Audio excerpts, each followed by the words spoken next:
पूर्वीच्या काळी मुलगा तुम्ही ज्यावेळेस आपण लहान होतो घरी गेल्यानंतर आई आपल्याला जवळ घ्यायची, वडील जवळ घ्यायचे, शाळेत काय झालं विचारपूस व्हायची.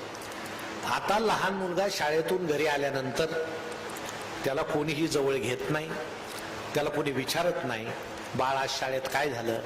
पप्पा एकतर उशिरा येतात, दादा मोबाईलमध्ये आहे, ताई मोबाईलमध्ये आहे. 7ला आईची सिरियल सुरू झालेली असते, 9 पर्यंत तिला ती पाहायचीच असते, कारण त्यातला एपिसोड चुकायला नको, एखादी घटना चुकायला नको. घरातला संवाद हरवला, विसंवादही नाही, सुसंवाद तर जाऊ द्या, विसंवाद सुद्धा नाही, संवादच मुका झाला. आणि मग ते पोरग बेरी बेरी इकडं तिकडं पाहतं. मग काय खेळायचं? सोफ्यावर ताईचा मोबाईल आहे, किचन ओट्यावर आईचा मोबाईल आहे, बेडवर दादाचा मोबाईल आहे. ते मोबाईल खेळायला सुरुवात करतात. त्याऐवजी जर पुस्तकं असते की बेडवर 3-4 पुस्तकं पडलेले आहेत, सोफ्यावर 1-2 चित्राचे पुस्तक आहे, तर ते पोरग ते पुस्तकं चालता चालता हळूहळू शिकेल.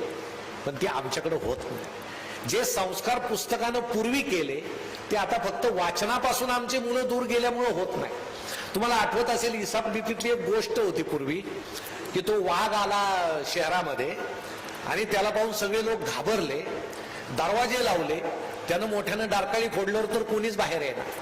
हे एका गाढवानं पाहिलं, गाढवाला वाटलं मी असंच करावं, त्यानं मेलेल्या वाघाचं कातड पांघरलं, तो गावात आला, सगळे लोक वाघ आला म्हणून घाबरून गेले आणि त्या आनंदाच्या भरात ते गाढव ओरडू लागलं आणि ओरडल्यावर कळालं लोकांना हे गाढव आहे. मग लोक लाठ्या काठ्या घेऊन आले आणि त्याला खूप झोडपलं.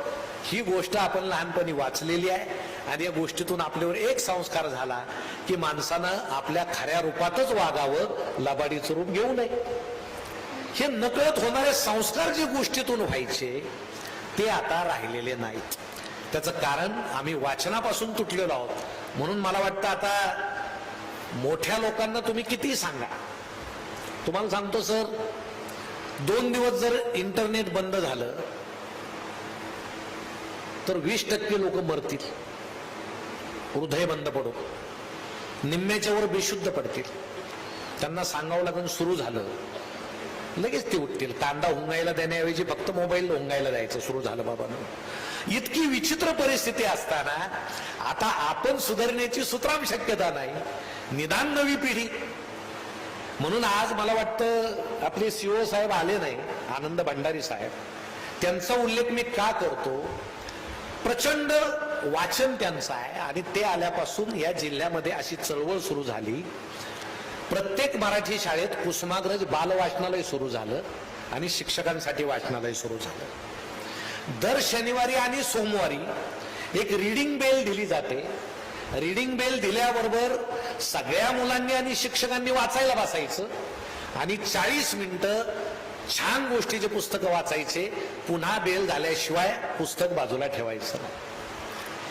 हे करावं लागणार आहे. हे लहानांवर संस्कार करावे लागणार आहेत, कारण त्यांचे मन संस्कारक्षम आहेत. आपण जे म्हणतो मुलं बिघडले, मुलांची यात काही चूक नाही, पालक बिघडलेले आहेत. आता मुलांनी पालकांवर संस्कार करण्याची गरज आहे. आता त्या मुलीनं आईला म्हणायला पाहिजे, मी मागापासून पाहते या सिरियलमध्ये 4-5 बायांनी एका बाईला घेरले आणि ते नेहमी तिचं कारस्थानच चालू आहे, कटच चालू आहे. अमेरिकेत कोणी आपले सिरियल पाहिलं तर त्या स्त्रिया काय म्हणतील, भारतातल्या सगळ्या स्त्रिया कट कारस्थानी आहेत, कारण त्याच्या पलीकडे त्या सिरियल मध्ये काहीच नाही. मग लहान मुलांमध्ये आता ही वृत्ती बळावत चालली विचारायची की हे या सिरियल मध्ये नेमकं काय. पप्पा तुम्ही आल्यापासून त्या मोबाईल मध्ये डोकं घातलंय, माझ्याकडे का पाहिलं नाही, मला जवळ का घेतलं नाही.